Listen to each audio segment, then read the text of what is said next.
Hello नमस्कार मेरे शेर से न्यू स्टडी पॉइंट टू गौरव सर में आप सभी का हार्दिक स्वागत है। प्यारे साथियों, अपनी संविधान की बढ़ती हुई श्रृंखला के अंदर आज हम बात करेंगे प्रशासनिक अधिकारों की, यानी प्रशासनिक संबंध जो हमारे यानी कि जो राज्य होते हैं और जो केंद्र होता है, इसमें क्या क्या प्रशासनिक संबंध होते हैं इसके बारे में हम बात करेंगे आज। और हम बात कर चुके थे कहाँ तक, तो कल हम बात कर चुके थे अपने जो हमारे अधिकार आते थे, जो हमारे वैधानिक अधिकार थे, उनकी हम बात कर चुके थे। और हम बढ़ेंगे आज की क्लास में जो देखेंगे प्रशासनिक अधिकारों को, जो हमारा चल रहा था भाग नंबर 11 उसी के अंदर। तो आइए प्यारे साथियों, एक बार वीडियो को शेयर कर दें। जो भी मेरा प्यारा भाई बहन चैनल पर नया है वो एक बार चैनल को सब्सक्राइब करे, वीडियो को लाइक कर दे। फिर बढ़ते हैं क्लास की तरफ। जैसे कि क्लास से बढ़ने से पहले मैं आपके लिए हर रोज एक मोटिवेशन लाता हूं, तो आइए इसे देख लेते हैं। तो चार चांद में हमें दिया है कि जिंदगी मिली है तो कुछ कर कर दिखाऊंगा, जिंदगी मिली है तो कुछ बनकर दिखाऊंगा। आज वक्त खराब है तो क्या हुआ, आज वक्त खराब है तो क्या हुआ, कल वक्त बदल कर दिखाऊंगा। यानी आज मेरा समय थोड़ा खराब चल रहा है तो आप ये ना समझे, या कोई व्यक्ति, कोई पड़ोसी या कोई रिश्तेदार ये ना समझे कि मैं हमेशा ऐसा रहने वाला हूँ। नहीं, मैं आज भी अपने वक्त को बदलने के लिए हर रोज आपको मेहनत करते रहना है, तो तभी आपको आगे की ओर आपको जाने का रास्ता मिल जाएगा। आपको पता भी नहीं चलेगा आप किस मोड़ पर पहुंच चुके हैं। आप सिर्फ अपनी तैयारी को दिन ब दिन आगे जरूर चलाते चलना है, जिससे कि आपको आगे जाकर कोई प्रॉब्लम नहीं होगी। तो हम देखेंगे अब अपनी क्लास। तो एक बार वीडियो को शेयर कर दें।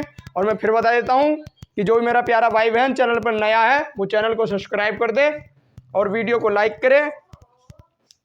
तो हम पढ़ रहे थे भाग नंबर 11, उसी के बारे में हम बात करेंगे।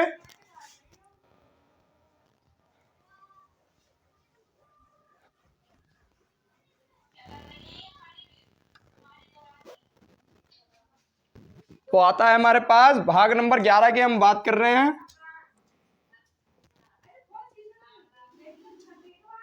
भाग नंबर 11 में हम पढ़ रहे थे किसके बारे में, तो भाग नंबर 11 में हम बात कर रहे थे संघ और राज्यों के बीच संबंध में, संघ और राज्यों के बीच संबंध।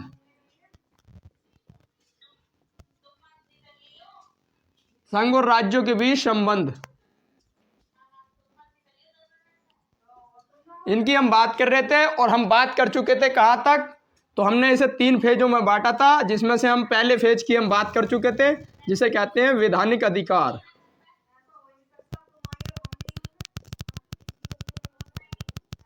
वैधानिक अधिकार जो हमारे आते हैं, यानी हमारा ये अनुच्छेद जो है, जो हमारा भाग है, ये हमारा आता है जिसे कहते हैं 245, और 245 से आता है 300 तक। और इसे हमने 3 भागों में बांटा था, जिसमें से पहला भाग हमारा था 245 से 255 तक। और आज हम बात करेंगे अपने अगले भाग के बारे में। तो आप अपनी हेडिंग बना सकते हैं कि प्रशासनिक अधिकार, और जो हमारे आते हैं 256 से 263 तक। तो आप एक तरफ लिख लें प्रशासनिक अधिकार।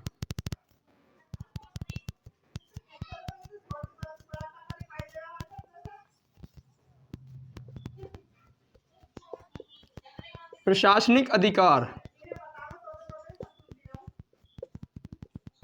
जो हमारे आते हैं 256 से 263 तक। तो अब बात करेंगे हम इनके बारे में। तो एक बार वीडियो को शेयर कर दें, जिससे कि ज़्यादा से ज़्यादा व्यक्ति मुझसे जुड़ जाएं, ज़्यादा से ज़्यादा मेरे प्यारे भाई बहन जिन्हें इस क्लास की ज़रूरत है वो जुड़ जाएं। और जो भी नया मेरे चैनल पर आया है वो एक बार चैनल को सब्सक्राइब करे और वीडियो को लाइक करे।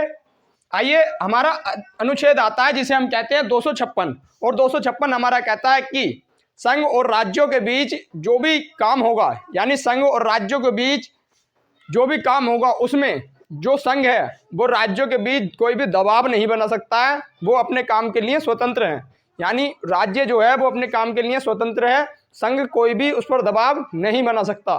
तो इसे आप लिख सकते हैं कि एक राज्य संघ के प्रशासन को बाधित किए बिना ही अपना कार्य कर सकता है। तो इसे आप नोट करेंगे। अनुच्छेद आता है हमारा 256, और ये कहता है कि संघ संघ को बाधित यानी संघ को बताए बिना, बाधित किए बिना ही, संघ को बाधित किए बिना ही राज्य अपने कार्य को कर सकता है, अपने कार्य को कर सकता है।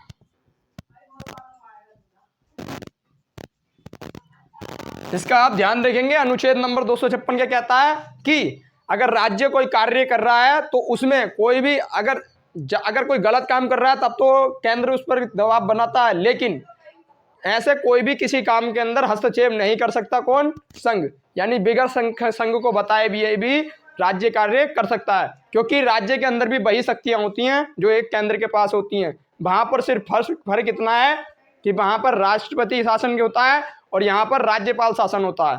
आप इतना ध्यान रखेंगे। इसके बाद हमारे पास अगला अनुच्छेद आता है, एक बार इसे देख लें तो आता है अगला अनुच्छेद जिसे कहते हैं संघ का राज्यों पर नियंत्रण।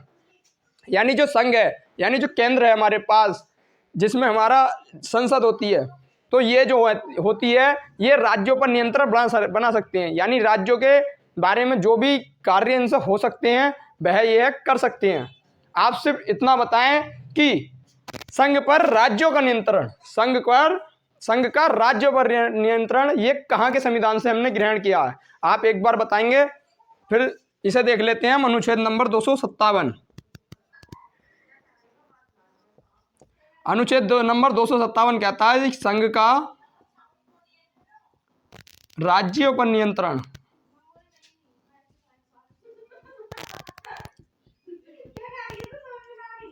संघ का राज्यों पर नियंत्रण।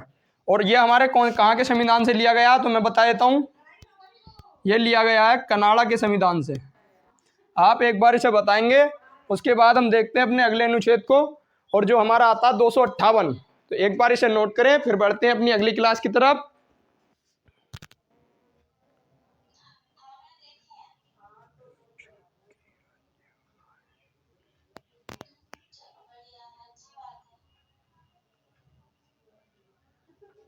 आता है हमारा अगला अनुच्छेद जिसे कहते हैं 258। और 258 हमारा बताता है कि 258 कहता है कि जो संघ है, संघ को राज्यों को अधिकार सौंपने की शक्ति है। यानी संघ अगर किसी राज्य को किसी काम को करता है, यानी अगर वह किसी, ऐसा मान के चलें कि अगर संघ ने किसी की नियुक्ति करी तो वह उसे राज्य के लिए भेज सकता है। जैसे हमारे पास आता है राज्यपाल की नियुक्ति, ये भी कौन करता है? संघ करता है, जिसे कहते हैं राष्ट्रपति। जो किसके लिए होती है आप जानते हैं, मैं पिछली क्लास में बता चुका हूं कि ये होती है राज्यों के लिए, क्योंकि राज्यों का प्रमुख कौन होता है? राज्यपाल। इसके बारे में मैंने बताया था आपको। तो राज्यपालों की नियुक्ति और आपके पास आ सकती हैं अखिल भारतीय सेवाएं, इनकी नियुक्ति भी कौन करता है? तो इनकी नियुक्ति कौन करता है? राष्ट्रपति। आप इसे देख सकते हैं। इसके बाद हमारे पास, इसे आप नोट कर लें, अनुच्छेद नंबर 258। अनुच्छेद नंबर 258 तो इसमें कहता है कि संघ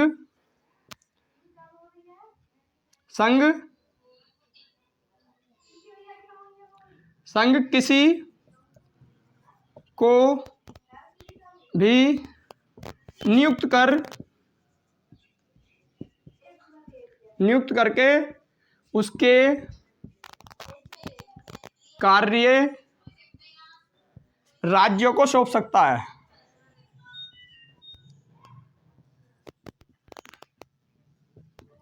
राज्यों को सौंप सकता है, यानी वह राज्यों को उसके कार्य के लिए सौंप सकता है और वह उसकी नियुक्ति कर सकता है। यानी कि किसकी नियुक्ति कर सकता है? तो एक तो राज्यपाल की भी नियुक्ति करता है राष्ट्रपति। मैंने आपको सारे लिखवाए थे जब मैंने आपको राष्ट्रपति पढ़ाया था।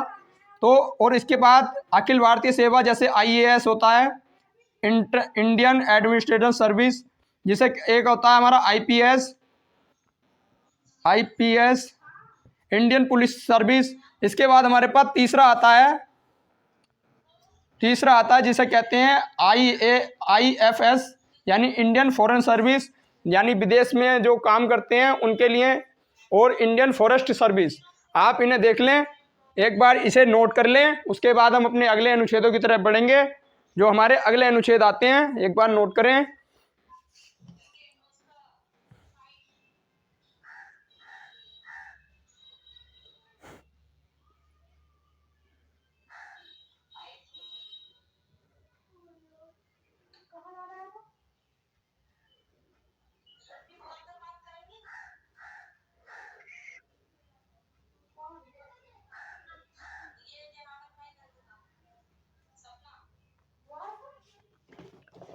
आइए, नोट कर लिया होगा। तो हम देखते हैं अब अपने अगले अधिकारों को। मैं यहीं से मिटा देता हूं।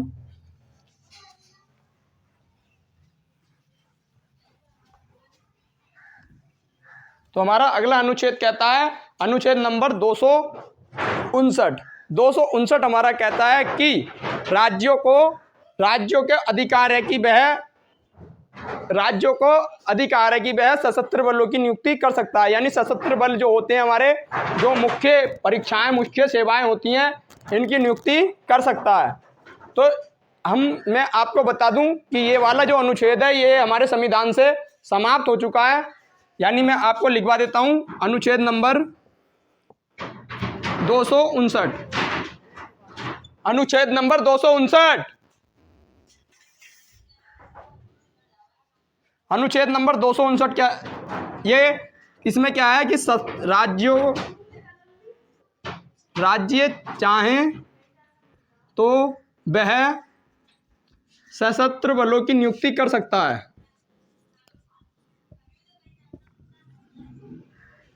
सशस्त्र बलों की नियुक्ति कर सकता है। लेकिन इसमें हुआ क्या, तो इसके अंदर 259 के अंदर हमारी बात आई।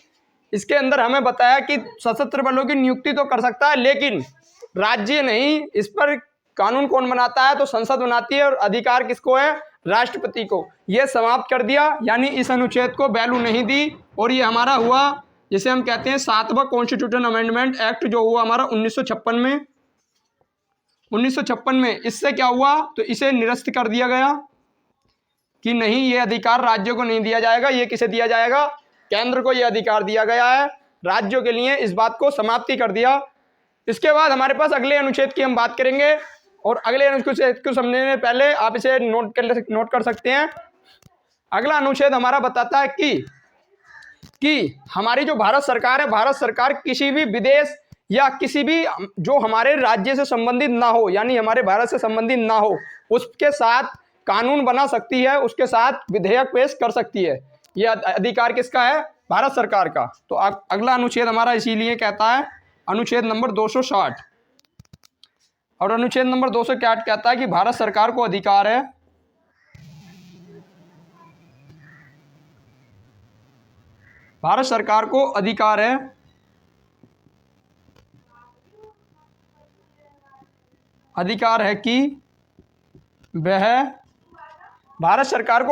कि वह क्या कर सकती है, तो वह किसी अन्य राज्य या देश के साथ, अन्य राज्य और देश के साथ क्या कर सकती है, तो देश के साथ विधेयक या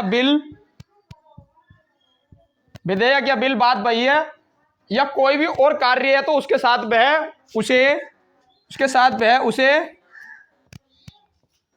उसे पेश कर सकती है।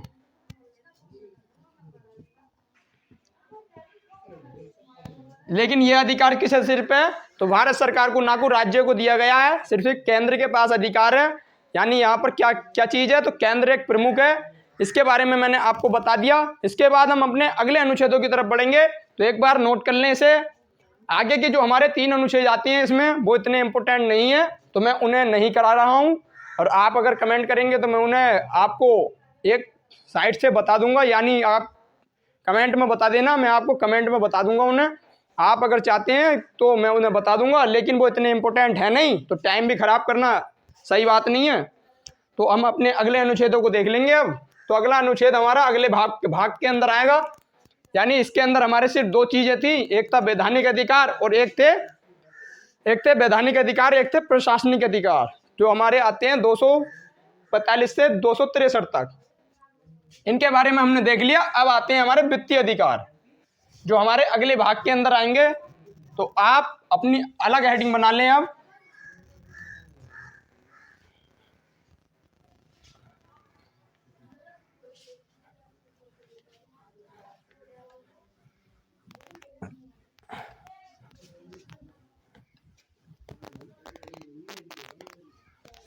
और जो भी मेरा प्यारा भाई बहन नया आया है वो एक बार चैनल को सब्सक्राइब जरूर कर दे, वीडियो को लाइक कर दे, जिससे कि मेरा मनोबल भी बढ़ता रहेगा। भाग पर हम पहुंच चुके हैं, भाग नंबर 12। और भाग नंबर 12 हमारा किसके बारे में बताता है, तो एक बार आपको अगर पता है तो कमेंट जरूर किया करें, जिससे कि हाँ मुझे भी थोड़ी जानकारी प्राप्त हो जाएगी, आपको थोड़ा बहुत कुछ आता है। तो अब भाग नंबर अगला कहता है कि वित्तीय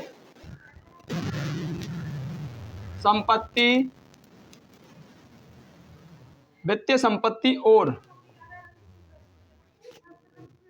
बाद यानी बात, ये बाद, ये वाला बाद है, ध्यान से, बाद यानी इनकी बाद, वित्तीय संपत्ति और वाद, ये किसके अंदर है, तो भाग नंबर 12 के अंदर। आपसे एक पॉइंट के अंदर पूछा जा सकता है कि भाग नंबर 12 में क्या है, तो भाग नंबर 12 के अंदर ये है।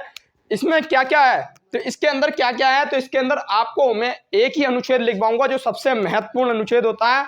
उससे पहले मैं आपको 2 अनुच्छेद और बता देता हूं। ये हमारा कहां से कहां तक है, तो ये है हमारा 264 से, आपसे ये पूछा जाए संख्या तो आप बता सकते हैं, ये 300 तक आता है। और जो इंपॉर्टेंट मैं बता देता हूं, तो 267 में हमारी आती है, 266 में पहले आप लिख लें,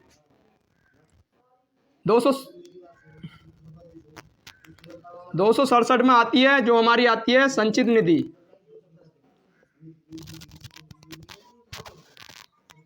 संचित निधि। इसके बाद हम अपने अगले अनुच्छेद की बात करेंगे, जो आता है हमारा 279 और 279A, जो हमारा किस लिए आता है, तो 279 में हमारी बात की गई है जीएसटी काउंसिल की। मैंने आपको जीएसटी चैप्टर पढ़ाया है, उसे आप देख लें, बहुत ही बिंदास तरह से पढ़ाया है, आपका कोई भी क्वेश्चन नहीं छूटेगा। जब आएंगे तबाही ट्रिक के अंदर मैंने आपको उसके अंदर जीएसटी के लिए बता दिया है। तो जीएसटी काउंसिल या जीएसटी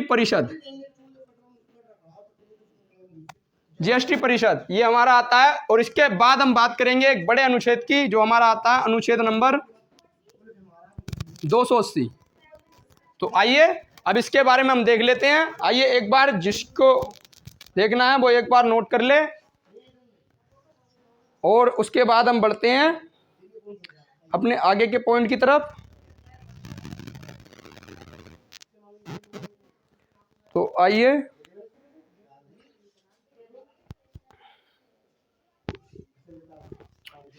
आप बेखूबी जानते होंगे कि हमारे जो 280 के अंदर है वो क्या है, क्योंकि ये ज़्यादा इंपॉर्टेंट रहता है हमारा, जिसे कहते हैं वित्त आयोग।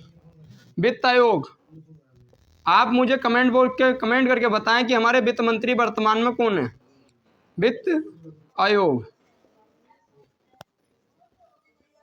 वित्त आयोग। और इस वित्त आयोग का कार्यकाल कितना होता है, इसमें सारी चीज दी गई है कि कार्यकाल कितना होता है, योग्यताएं कितनी होती हैं, इसके बारे में सारी चीज बताई गई है इसमें। तो एक बार इसे जरूर बता दें अगर आपको आता है तो, और नहीं आता है तो कोई दिक्कत नहीं, मैं बता ही रहा हूं। तो आता है इसमें कि प्रत्येक 5 वर्ष के अंदर इसकी जो नियुक्ति है वो कौन करेगा, राष्ट्रपति। वो भी कितने वर्षों में, 5 वर्षों में।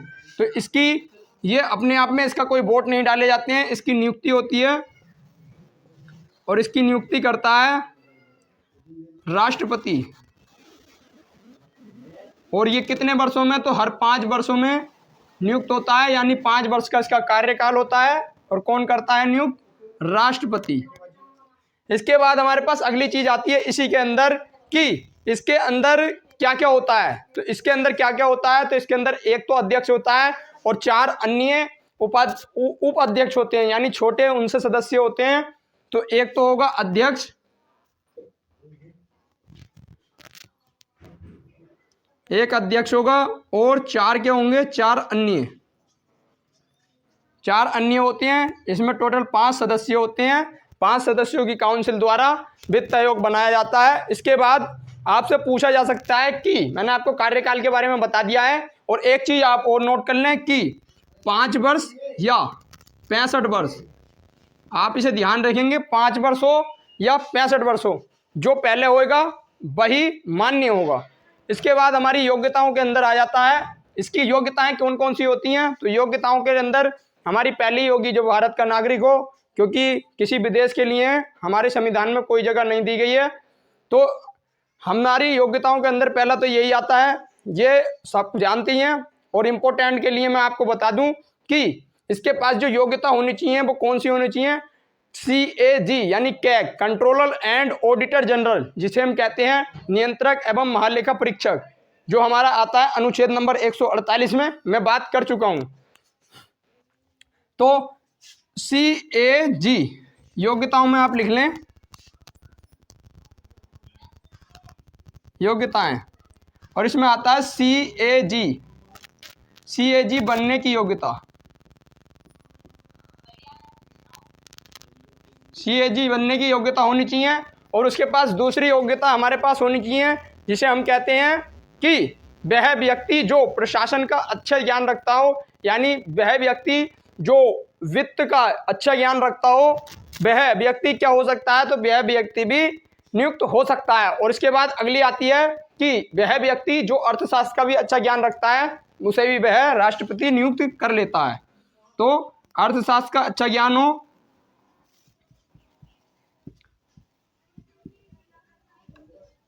अच्छा ज्ञान हो।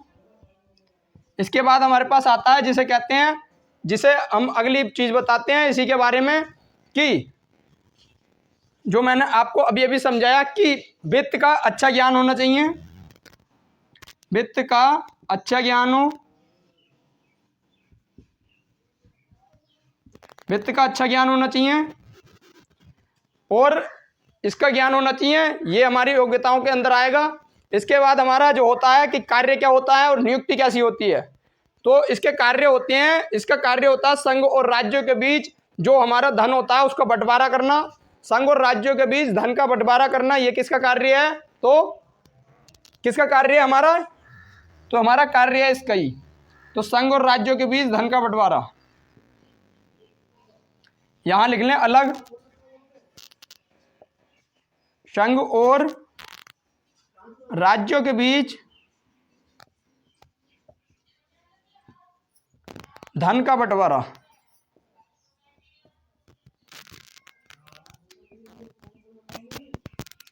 ये क्या है? इसका कार्य। इसे आप देख लें। इसके बाद हम देखेंगे अब अपनी अगली चीज को। तो अगली चीज के बारे में मैं 280 पे पहुंच चुका हूं, यानी इसके अंदर जो भी पॉइंट हो सकते हैं इंपॉर्टेंट, मैं उन्हें उसके बारे में बता दिया है। और आपके लिए मैं बता दूं कि अब हम बढ़ेंगे अपने अगले भाग की तरफ, जो आता है हमारा भाग नंबर अगला। तो उसके बारे में हम बात करेंगे कल, क्योंकि जो भी इंपॉर्टेंट पॉइंट थे वो मैंने आपको बता दिए हैं। आप ये मत सोचना कि काफ़ी अनुच्छेद छोड़ दे, लेकिन आपको मैं बता दूं लगभग हमारे संविधान में 450 प्लस अनुच्छेद हैं, जो पढ़ना अनिवार्य नहीं है, क्योंकि ज़्यादा पढ़ना भी ठीक नहीं है। सिर्फ हमारा एग्जाम रिलेटिव होना चाहिए, क्योंकि जिन एग्जामों की हम तैयारी कर रहे हैं उसके लिए हम बता देते हैं, उसके लिए इतना ही काफ़ी है। ज़्यादा अगर पढ़ेंगे तो उसके लिए आपको यूपीएससी का सब्जेक्ट उठाना पड़ेगा, चाहे तो मैं उसे भी बता सकता हूँ। तो आप देख लें इसे, और आपका कोई क्वेश्चन है तो एक बार मुझसे पूछ लें, फिर हम अपने अगले भाग की बात करेंगे, जो आता है हमारा 300A के अंदर। 300A के अंदर जो हमारा भाग आता है उसे नष्ट कर दिया है, यानी उसे सॉरी वो 300A के अंदर आ गया, उसकी हम बात करेंगे। वो मेरा दिमाग थोड़ा अलग चल गया था, क्योंकि 35A के बारे में मैं सोच रहा था, जो हमारा समाप्त होकर 300A के अंदर हमारा आया था, उसके बारे में हम बात करेंगे कल। प्यारे साथियों, अगर आपका कोई क्वेश्चन है तो उसे एक बार अपना कमेंट बॉक्स में कमेंट कर देना, मैं उसे देख लूँगा। तो आइए अब चलते हैं। अंत में वही, खुश रहें, मस्त रहें, अपने अन्नदाता अपने गुरुजनों का सम्मान करें। और आपका कोई भी क्वेश्चन है, कोई भी डाउट है तो उसे आप कमेंट में कर देना। अब पढ़ते हैं, क्लास से विदा लेते हैं। जय हिंद, जय भारत।